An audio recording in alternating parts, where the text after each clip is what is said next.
오늘이 1517년 10월 31일 루터가 비텐베르크 성당에 95개 반박문을 쓰면서 종교개혁을 시작한 지 정확하게 504주년이 되는 해입니다. 근데 참 2021년은요, 참 특별한 하나님의 뜻이 있는 것 같아요. 코로나로 인해서 한국이나 캐나다가 많은 그런 규제가 풀리고 있지만 여전히 우리가 대면 예배로 함께 예배 드리는데 제약을 가지고 있고 우리에게 두려움이 있고 아직 위험이 있습니다. 거기다가 또 2021년은요, 오늘 정확하게 10월 31일이라서 할로윈 데이와 우리 종교개혁주일이 정확하게 맞닿는 날입니다. 오늘도 오다 보니까 할로윈 장식을 한 많은 그러한 가정들과 또 오늘 저녁에 많은 사람들이 모여서 이 할로윈 데이를 즐길 것 같은데, 우리 다시 한번 생각해 보시기 바랍니다. 할로윈 데이가 우리에게 어떤 의미가 있는가? 이 BC 500년경에 아일랜드 컬트족의 그 풍습으로부터 시작해서 로마를 거쳐서 지금 우리에게 와서 하나의 문화 트렌드로 자리 잡았지만, 그 모든 개념의 바탕에는요, 악령들을 위로하고 악령들과 조화를 이루려는 그러한 마음이 있어서 그것이 종교적으로는 그렇게 건강한 그런 문화 트렌드가 아닙니다.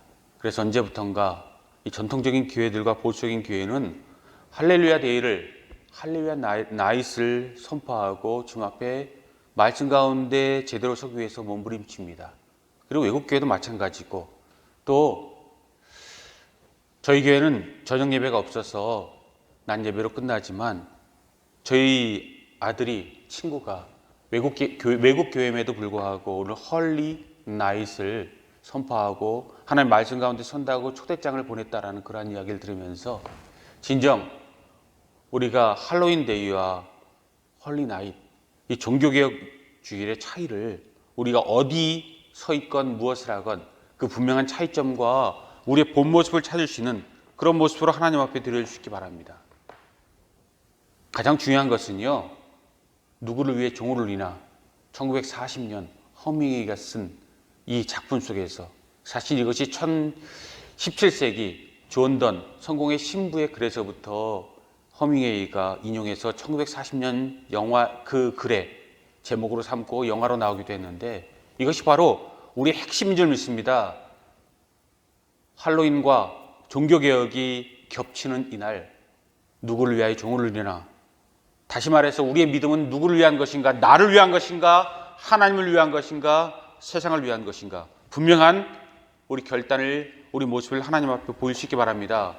여호수아는 생애 마지막 때 24장 15절에 오늘 너희가 섬길 자를 택하라, 분명히 양자택일에서 둘 중에 하나를 선택하게 하는데, 우리 모습이 주님 앞에 무슨 모습인지를, 우리 겉으로 드러나는 그 우리가 꾸며낸 모습이 아니라 우리의 본심이, 우리 본체가 무엇인지를 깨달을 수 있는 그런 하나님의 날이 되고 종교개혁 기념주일이 되기 원합니다. 그러기 위해서 저희는 오늘 시편 18편 1절부터 3절까지 말씀을 보면서 우리 두 가지 종교개혁 기념주일을 맞으면서 기억할 것에 대해서 잠시 생각해보고 우리를 돌아보고자 합니다. 첫 번째 것은요, 우리 믿음이 진정한 믿음인가? 라는 그러한 문제에 대한 다시 한번 원론적인 그러한 믿음입니다. 영어 표현 가운데서요, jumping to the wrong conclusion 이라는 그러한 말이 있습니다. jumping to the wrong conclusion 이라는 것은요, 과정을 생략하고 결과로 직접적으로 뛰어드는 그 성급함과 조급함, 그 실수에 대해서 이야기합니다. 예를 들면 어느 한 사람을 오래간만에 만났는데 그 사람이 그동안 보이지 않아서 오래간만에 반갑게 이야기를 합니다. 그동안 어디 계셨습니까? 그래서 그 사람이 이야기합니다. 퀘벡에 갔다 왔어요. 그래서 성큼 처음 물었던 사람이 이야기합니다. 참 좋으셨겠네요. 아주 멋진 휴가가 되었으리라 믿습니다. 이렇게 믿고 미소를 집니다. 근데 그 사람이 슬며시 웃으면서 이야기합니다. 칭찬은 감사하지만 제가 퀘벡에 갔다 온 것은 퀘벡에 있는 유명한 암센터에 다녀온 겁니다. 차가 없으셨으면 좋겠습니다. 라고 슬쩍 웃으셨다라는 그러한 이야기입니다. 바로 이것이 jumping to the long conclusion입니다. 즉 과정을 생략하고 결과를 직접 뛰어들어서 엉뚱한 결론을 도출하고 엉뚱한 축복을 하고 남의 아픔을 기쁨으로 변질시키는 그런 얕은 그런 인간관계, 얕은 믿음, 얕은 결과물을 우리가 이야기하는 그런 우리의 교훈적인 그러한 영어 단어입니다. 여러분 이것은 세상적인 그런 모든 일에서 끝나지 않고 종교적인 모든 영역에서도 우리에게 같은 의미성을 지닐 때가 있습니다. 예를 한번 들어볼까요?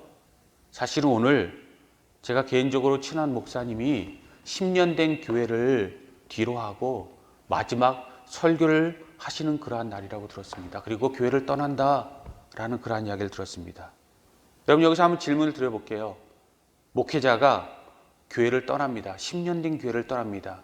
은퇴하는 것 아니고요. 또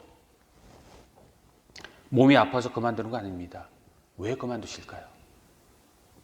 우리가 보통 이 문제를 물으면 두 가지 중에 한 가지 답을 하지 않습니까?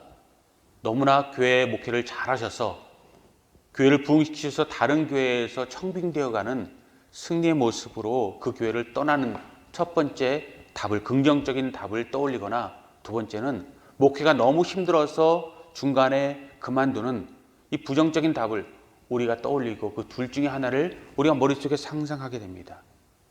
그런데 그 답이 두 가지 중에 꼭 있는 것만은 아니라는 것 여러분 기억하시기 바랍니다. 제가 친한 목사님의 이야기를 드린 것도 그 이야기입니다. 목사님이 10년 된 교회를 떠납니다. 목회 잘하셔서 지금 교회에 절정의 꽃을 피울 만한 그런 시기입니다. 근데 목사님이 떠나십니다. 교회 건물마저도 포기하고 그리고 떠나는, 은퇴가 아니고 그냥 빈몸으로 떠나는 그러한 가운데 있는데 그 이유는 교단적인 모든 그 결론이 말씀에 부합하지 않는다는 것, 신앙 양심상 도저히 용납할 수 없는 그러한 교단의 모든 모습과 현실의 모습 가운데서 하나님 앞에 진실 편에 설 수 있도록 몸부림치기 위한 그런 노력입니다. 그런데 그 목사님에게 참 잘 됐습니다, 참 안 됐습니다 라는 그러한 것은 그 사람에 대한 모독이고요. 제가 말씀드린 것처럼 성급한 결론에 도달하는 그러한 이야기입니다. 여러분 종교개혁도 마찬가지라고 저는 믿습니다. 여러분 기억하십시오. 종교개혁이 우리에게 중요한 이유는 우리가 완벽하지 못하기 때문이고 하나님께서 우리의 결과만 보시는 것이 아니라 우리 과정도 함께 보시기 때문인 줄 믿습니다.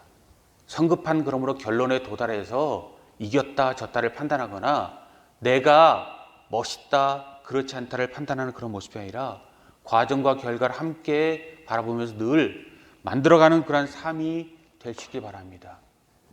그렇습니다. 그러므로 하나님은 과정이 곧 결과다. 오히려 결과보다 그 과정을 그리고 우리의 모든 겉으로 드러나는 결과물보다 우리 진심을 보기 원한다라는 그러한 우리 가장 근본적인 모습에서 실패하지 아니하시기 바랍니다.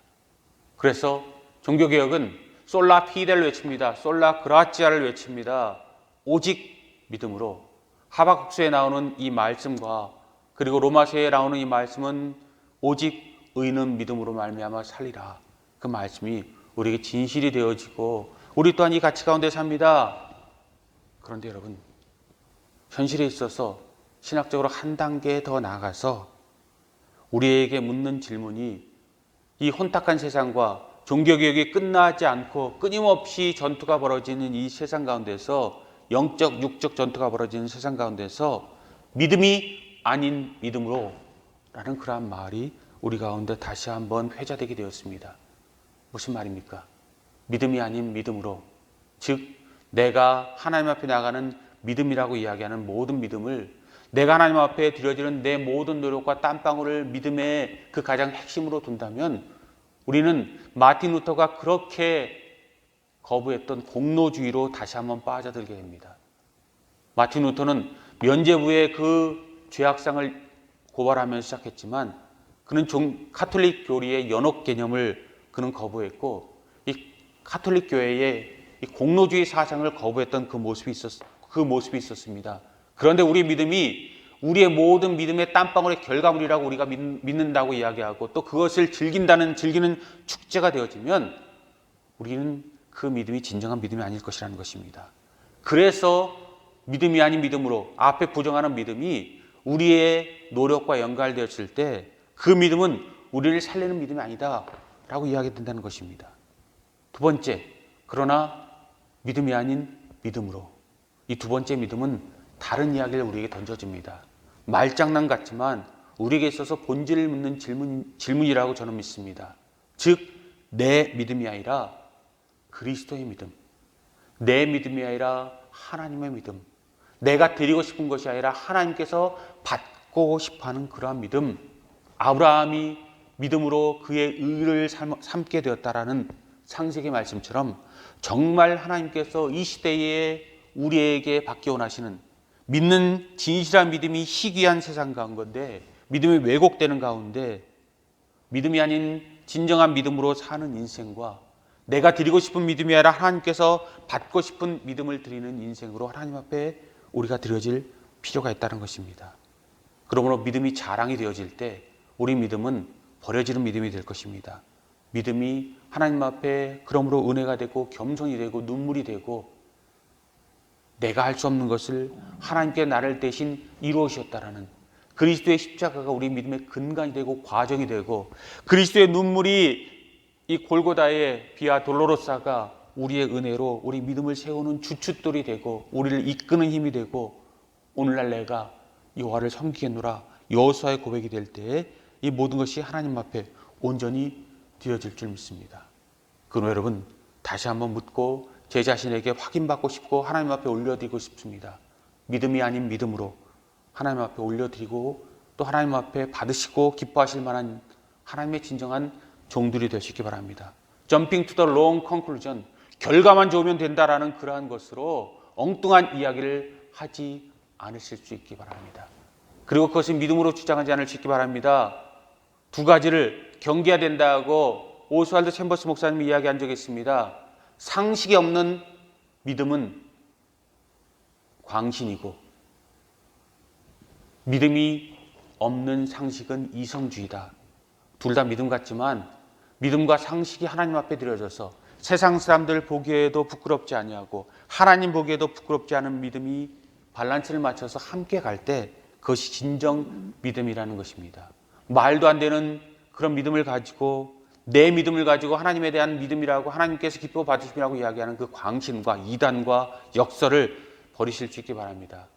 그리고 하나님의 모든 믿음은 우리에게 있어서 평범한 우리 사회에 있어서 하나님께서 우리에게 무조건 주시는 기적과 은혜는 또한 우리의 믿음이 상식과 구별되어서 상식의 시대에 홍해의 기적으로 오는 것이 믿음일진데 믿음이 없는 상식도 이성주의, 자유주의가 그토록 교회를 망쳐놓은 그러한 또 다른 교회라는 이름의 괴물이라는 것을 기억하고 로마 카톨릭의 그러한 중심이 없는 믿음이나 또 자유주의의 방중의 믿음이 아닌 진정 하나님께서 받으시는 종교개혁의 기치를 분명히 내세우고 그렇게 종교개혁자들이 하나님 앞에 드려지고 또 우리 또한 그것을 계승하기 위해서 노력하는 그러한 믿음이 우리 가운데 진정한 열매를 맺어갈 수 있어서 진정 하나님 앞에서 우리 자신의 목소리가 기쁨으로 들려주시기 바랍니다.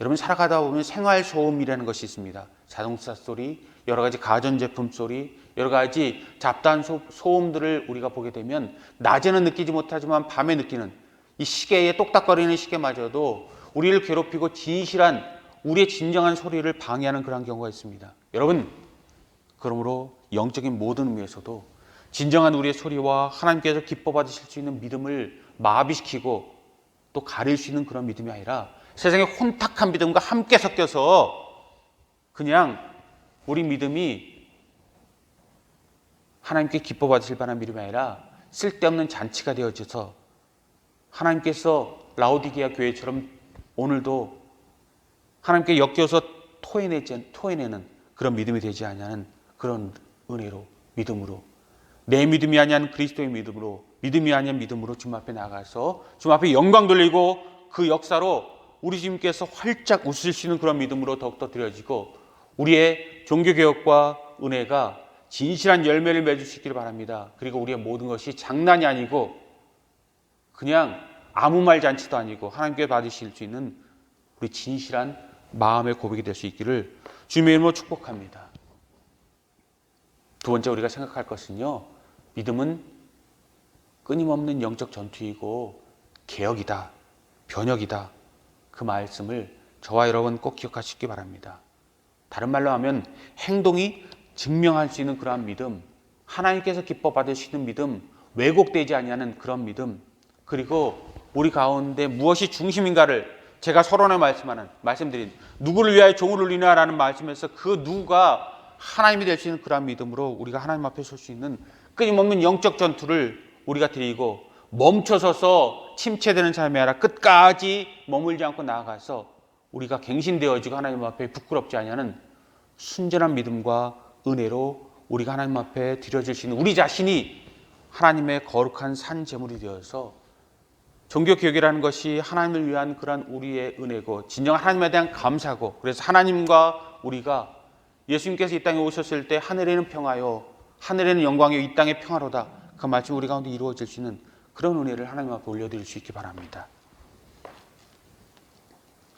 저는 종교개혁을 우리 생각하면서요 문득 떠오르는 그런 장면이 한 가지 있습니다. 그리고 마음속에 늘 생각하는 것이 한 가지가 있는데 그것은 에케 호모라는 그러한 이야기입니다.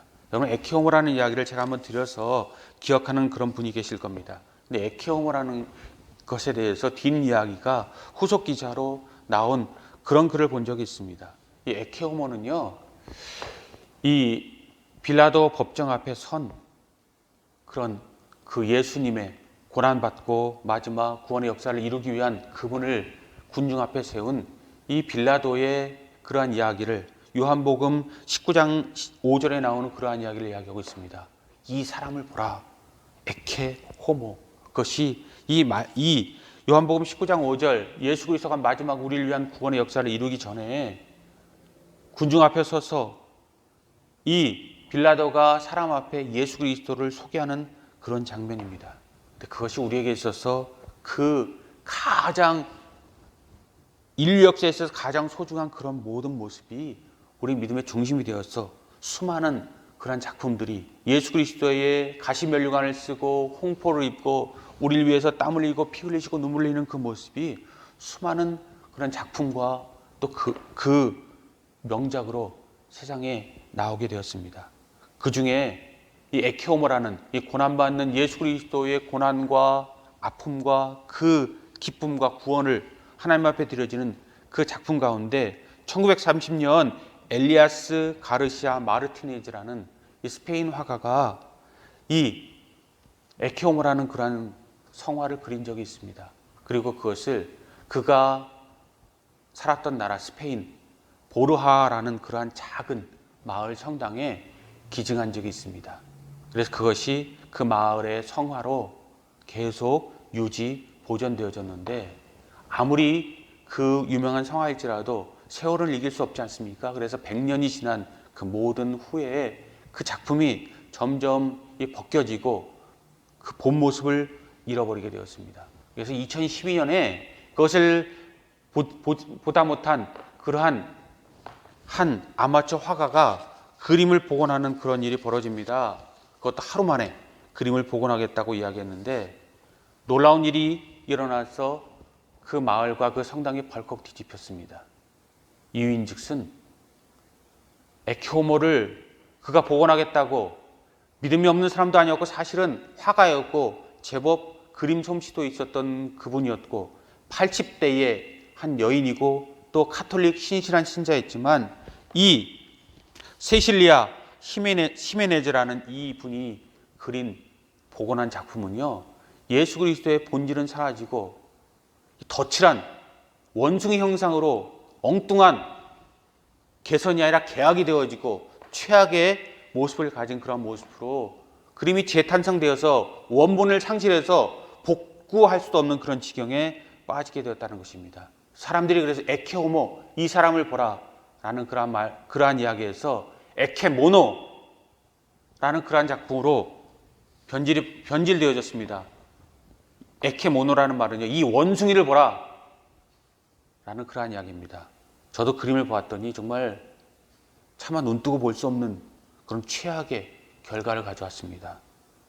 그래서 이 원래 작가인 마르티네즈의 후손들은 전문가들에게 이 원형을 복구할 수 있는가 물었는데 복구 불가능이라는 그런 말을 듣고 이 그림을 자기 멋대로 하루 만에 망쳐버린 히메네즈 이 할머니를, 이 아마추어 작가를 소송을 걸기로 마음먹고 소송을 준비했다고 합니다. 여기서 참 드라마틱한 그러한 일이 벌어집니다. 무슨 말인가 하면요, 2012년까지 작은 마을에는 거의 관광객이 없는 아주 조용한 그러한 시골 조용한 마을이었습니다. 근데 이 에케모노 원숭이 예수상이 그곳에서 탄생되었다는 그러한 이야기가 삽시간에 인터넷을 타고 전 세계로 퍼져나가게 되었습니다. 그래서 2012년 이후에 오히려 이 망가진 작품이 패러디돼서 최후의 만찬이나 여러 가지 그림 중에서, 여러 가지 작품 중에서 패러디해서 많은 것이 나오게 되고, 이 망쳐진 원숭이 그림을 보겠다고, 원숭이 예수상을 보겠다고 사람들이 이 마을에 몰려들기 시작하는 겁니다. 그래서 2012년 이후에 오히려 마을이 북적대기 시작합니다. 관광객으로 넘칩니다. 그 이전에 10배가 넘는 관광객이 몰려오고요. 그것을 패러디해서 이 포도주의 그 원숭이 상의 예수님 상이 상표가 돼서 나가고 관광 수익이 엄청나게 불어나게 되고, 그래서 시의 재정이 오히려 넘치게 됩니다. 오히려 망쳐버린 원숭이 예수상으로 인해서 마을이 핫플레이스가 되어집니다. 그래서 시 당국이 고민에 빠지게 됩니다. 이 원 화가의 그 후손들의 원상을 복구하려는 그러한 소송과 하나님에 대한 모독에 대한 그런 이 법적 논쟁과, 두 번째로 이 원숭이상을 벌기 위해서 많은 사람들이 몰려서 사람들이 오히려 이제는 반대로 복원하지 말자라는 그런 청원이 2만 건 이상 올라와서 진퇴양난에 빠지게 됩니다. 원형을 복구하자니 마을이 주저앉게 되겠고, 그냥 두자니 예수님의 그 본 모습을 초라하게 만드는, 예수님을 에케 호모가 아니라 에케 모노로 만드는 그런 과정에 빠지게 됩니다. 한 줄 더 떠서 이것이 유명해지자 이 히메네즈 할머니는 처음에 이 망쳐진 그림 때문에 눈물을 흘리고 죄책감을 느끼던 그분이 자기 자신의 작품에 대해서 창조된, 망쳐진 작품도 창조된 창조물이라고 해서 당당함을 보이던 그분이 마지막에는 이것으로 인해서 많은 관광 수입이 올라고, 그것으로 인해서 이 성당에 입장료가 생기고 특별 항공편이 생기고 그 모든 물질적인 풍요가 이루어지게 되니까 자기 로열티를 요청했다고 합니다. 그래서 40몇 %인가 로열티를 받아서 부까지 챙겼다고 합니다. 그래서 더욱더 사람들에게, 진정한 신앙을 가진 사람에게 융단 폭격을 맞습니다. 근데 그분이 다행스럽게도 그 돈이 큰 위축중에 빠진 그 아들과 같은 병을 치료하는 그 재단에 기부해서 오히려 로열티가 좋은 데 쓰여서 그나마 다행이다라는 그런 이야기를 하지만, 여러분, 장황한 이야기지만 여러분 한번 생각해 보시고 한번 판단해 보시기 바랍니다. 예수 그리스도 상이 복원돼야 될까요? 아니면 이 마을의 활성화를 위해서 예수 그리스도의 원숭이 상이 그대로 놓여지는 게, 그래서 사람들의 그러한 관광 상품이 되어지고, 이 에케모노 원숭이 상을 소개하는 이 그림 센터가 계속 있어서 그냥 사람들 보기에 좋은 방향으로 나가는 것이 옳은 것일까요? 여러분 생각해 보시기 바랍니다. 저는 이 말씀을 드린 이유가 로마 카톨릭이 그런 모습으로 16세기에 변질되었다고 믿습니다.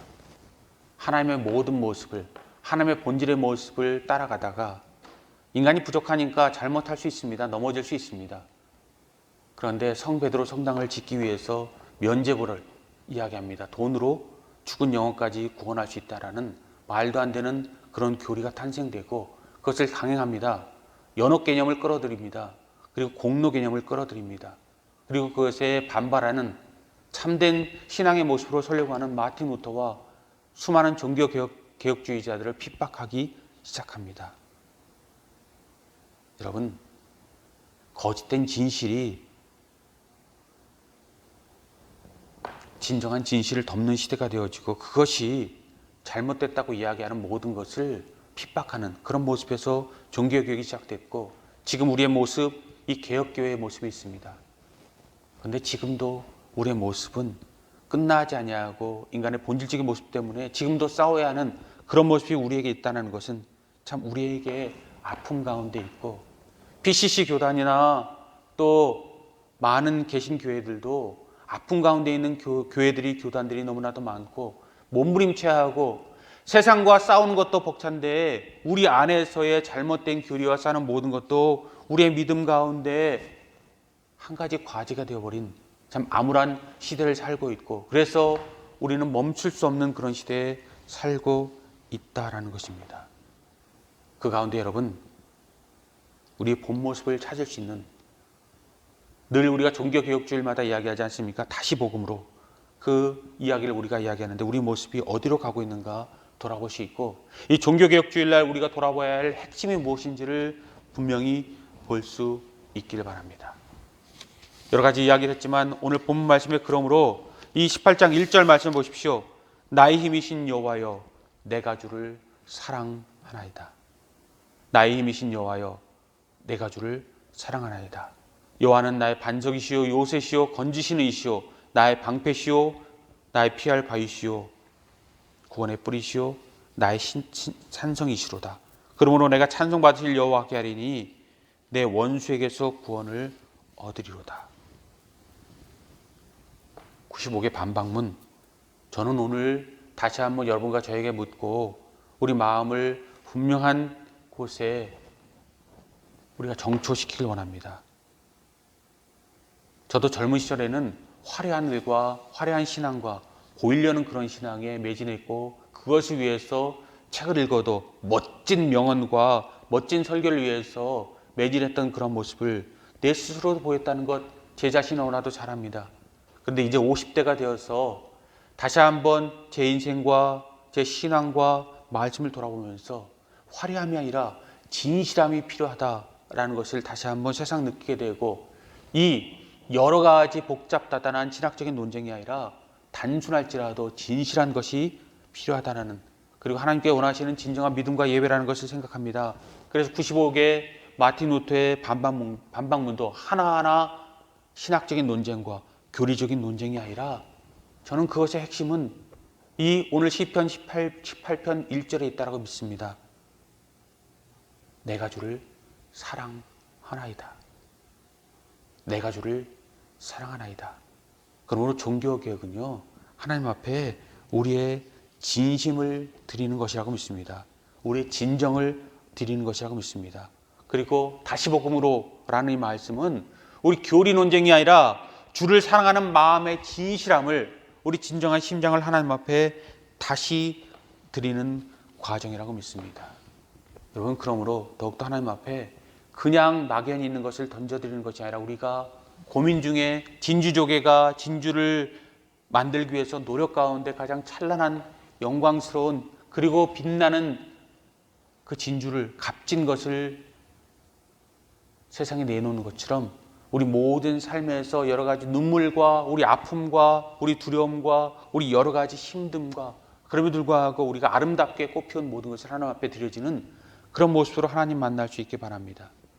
그리고 여러분, 우리 모든 신앙이 검증된 신앙으로 하나님 앞에 드려지는 것을 영광으로 받을 수 있게 바랍니다.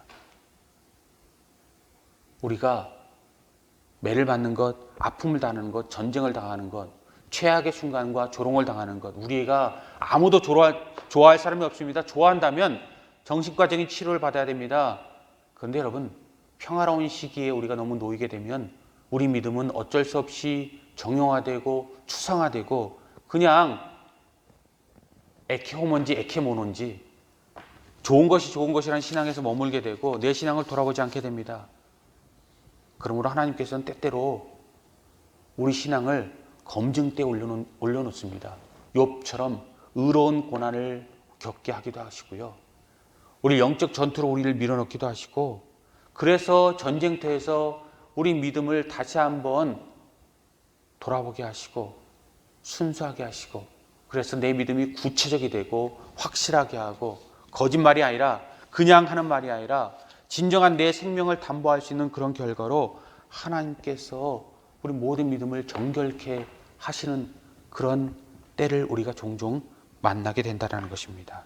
그때 여러분 우리가 종종 우리의 추상화된 믿음이나 그냥 빛바란 믿음이 아니라 가장 진실한 믿음을 살아있는 믿음을 그리고 우리 스스로 하나님 앞에 고민해서 검증돼서 우리 진실한 심장을 드리는 믿음으로 하나님 앞에 올려드려서 그 모든 영광을 믿음이 아닌 믿음으로 나는 마음, 이 예수 그리스도의 믿음, 마음 그리고 에케모노가 아닌 에케호모로 다시 한번 복원되는 그러한 마음으로 하나님 앞에 드리시기 바랍니다.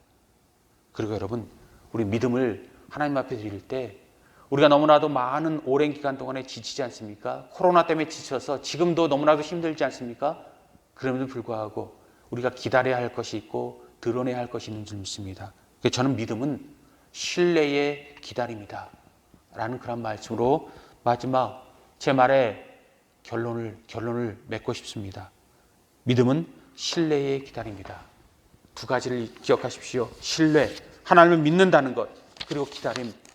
하나님 앞에 끝까지 기다려서 주님의 날이 우리 가운데 도달하게 바라는 우리의 믿음. 그래서 내가 주를 사랑하나이다라는 고백이 거짓이 아니었음을 우리 스스로가 하나님 앞에 증명하고 그것으로 하나님 앞에 생명의 면류관을 얻을 수 있는 그러한 믿음, 그것을 하나님 앞에 드릴 수 있는 그러한 날마다의 진정한 승리를 하나님 앞에 올려드릴 수 있기 바랍니다.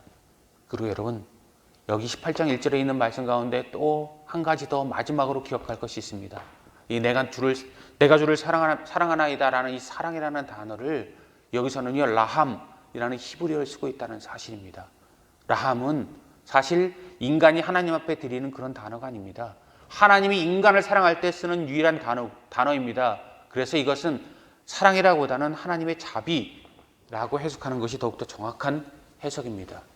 그런데 인간이 쓰지 못할 단어를 다윗은 18장 1절에 쓰고 자기 신앙의 고백으로 드리고 있다는 이 놀라운 사실, 문법적으로는 그리고 신학적으로는 전혀 맞지 않는 사실을 시편 18편 1절에서 우리에게 주고 있다는 사실이 무엇을 의미하는지 여러분 기억해 보십시오.